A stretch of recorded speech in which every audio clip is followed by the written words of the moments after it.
بسم اللہ الرحمن الرحیم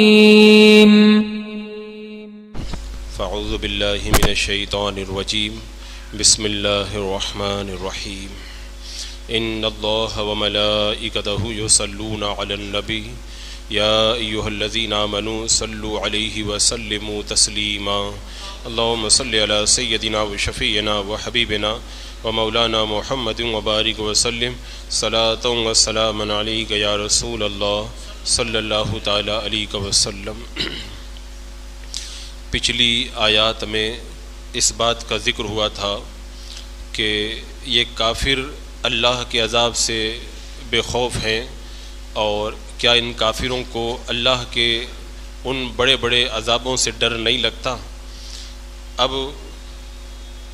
کافر کمزور ناتواں ہونے کے باوجود بھی اللہ کے عذاب سے بالکل بے خوف ہیں، انہیں اللہ کے عذاب سے ڈر نہیں لگتا، اور اللہ کی جو بڑی بڑی مخلوق ہے جس کو اللہ نے بڑی قوت اور بڑی طاقت عطا فرمائی ہے، وہ تو اللہ کے عذاب سے بہت ڈرتے ہیں۔ اس کا ذکر اللہ تعالیٰ نے اب ان آیات کے اندر فرمایا کہ اولم یروا الی ما خلق اللہ من شیء یتفیہ ظلالہ عن الیمین والشمائل سجدا للہ وہم داخرون۔ اور کیا انہوں نے نہ دیکھا کہ جو چیز اللہ نے بنائی ہے اس کی پرچھائیاں دائیں اور بائیں جھکتی ہیں، اللہ کو سجدہ کرتی ہیں، اور وہ اس کے حضور ذلیل ہے۔ یعنی اللہ تبارک و تعالیٰ نے جتنی بھی چیزیں بنائی، سب کی سب چیزیں اللہ کی بارگاہ میں جھکتی ہیں، اور اللہ کی بارگاہ کے اندر سر نگوں ہوتی ہیں، اور ان کی پرچھائیاں اللہ کی بارگاہ میں سجدہ کرتی ہیں۔ یعنی کائنات کے اندر جو بھی چیزیں ہیں، چاہے وہ چھوٹی چیز ہو یا بڑی چیز، سب اللہ کی تسبیح میں مگن ہے، اللہ کی بارگاہ میں سجدہ ریز ہیں، اور اللہ کے حضور جو ہے وہ جھکتی ہوئی نظر آتی ہیں۔ اور فرمایا وَلِلَّهِ يَسْجُدُ مَا فِي السَّمَاوَاتِ وَمَا فِي الْأَرْضِ مِن دَابَّةٍ وَالْمَلَائِكَةُ وَهُمْ لَا يَسْتَكْبِرُونَ۔ اور اللہ کے لیے سجدہ کرتے ہیں جو کچھ آسمانوں میں ہے اور جو کچھ زمین میں ہے، چلنے والا ہے اور فرشتے، اور وہ غرور نہیں کرتے، تکبر نہیں کرتے۔ یعنی زمین و آسمان میں جو بھی چیزیں ہیں سب اللہ تبارک و تعالیٰ کی بارگاہ میں سجدہ ریز ہیں، چاہے وہ جانور ہوں، چاہے وہ فرشتے ہوں، یا اللہ کی کوئی بھی مخلوق ہو۔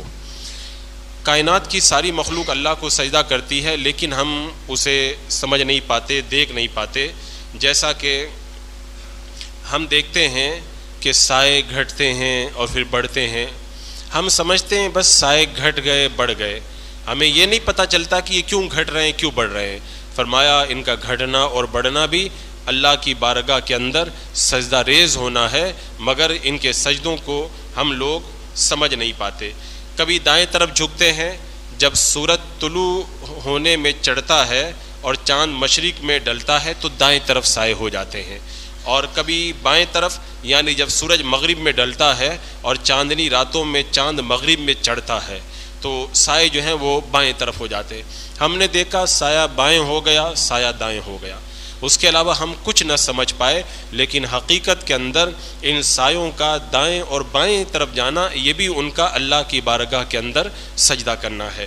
اور یہ زمین اور اس پر جتنے اشیاء ہیں، چاہے پیڑ پودے ہوں، پہاڑ ہوں، درخت ہوں، ان سب کے سائے پھیلتے ہیں، زمین میں پڑتے ہیں، یہ سب اللہ کی بارگاہ کے اندر سجدہ ریز ہوتے ہیں۔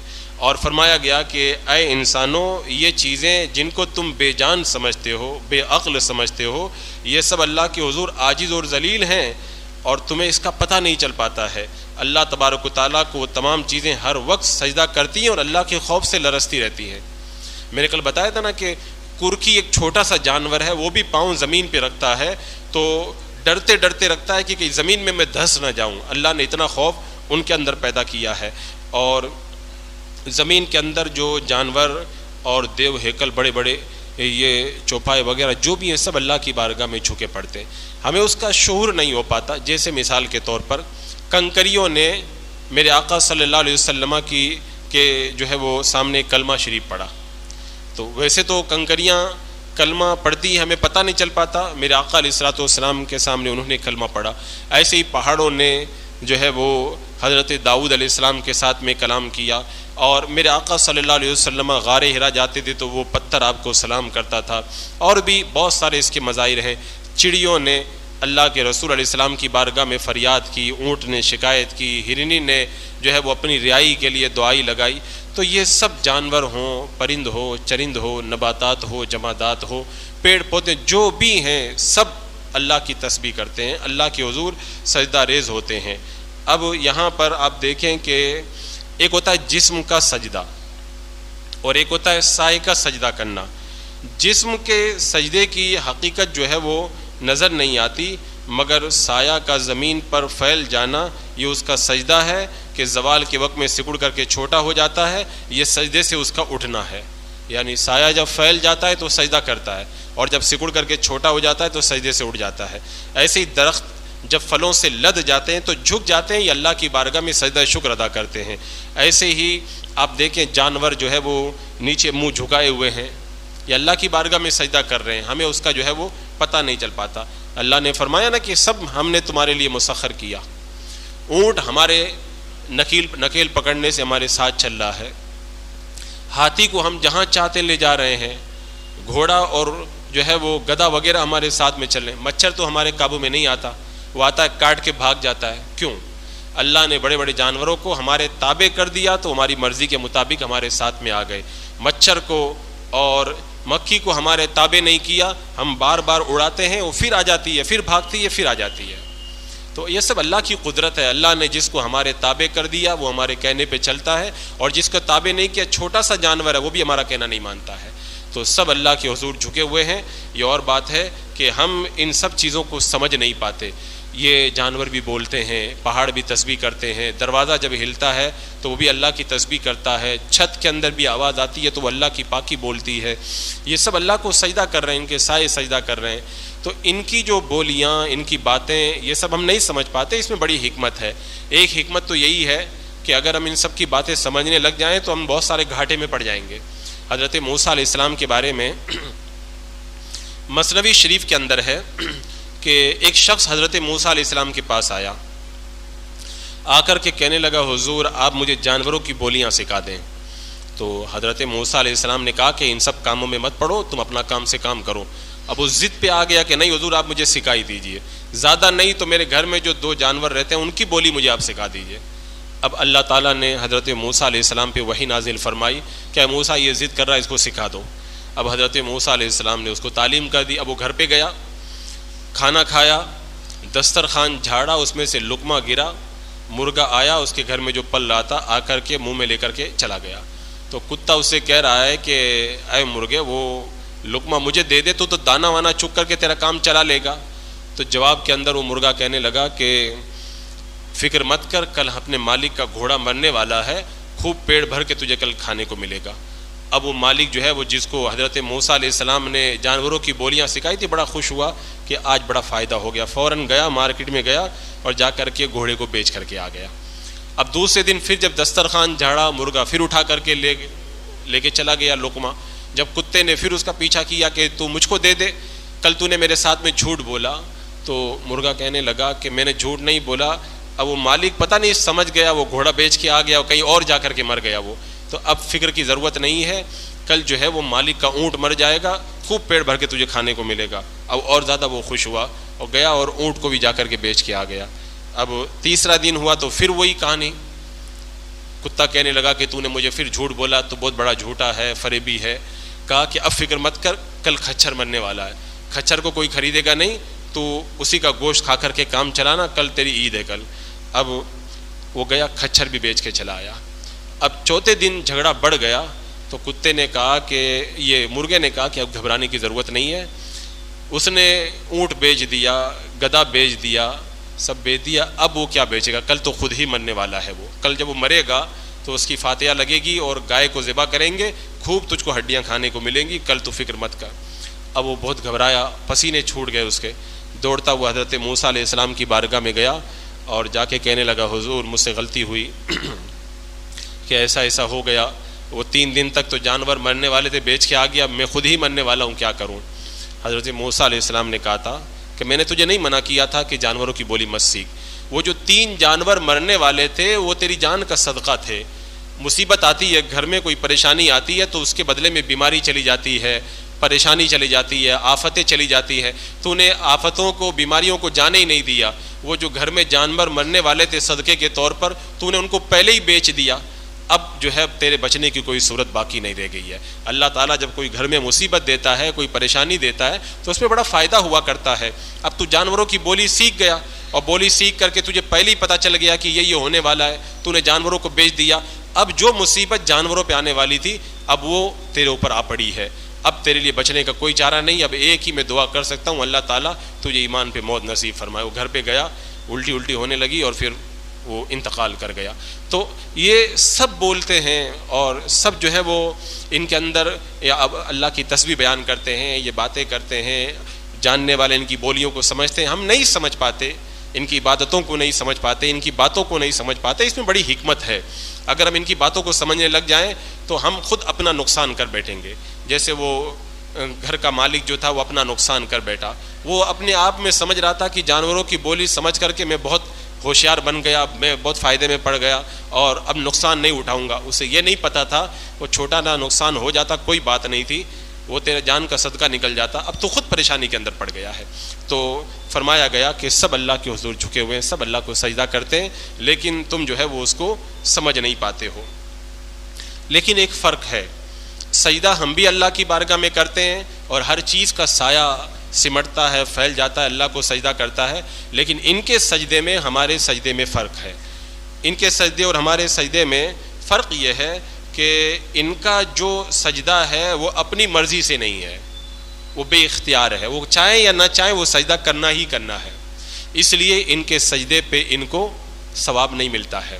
لیکن انسان کو, جناتوں کو اللہ نے مکلف بنایا. ہم اگر سجدہ کریں گے تو اللہ تعالیٰ ہمیں سجدے پر ثواب عطا فرمائے گا. کیونکہ یہ سب چیزیں جو سجدہ کرتی ہیں تو یہ سجدہ کرنا ہی کرنا ہے.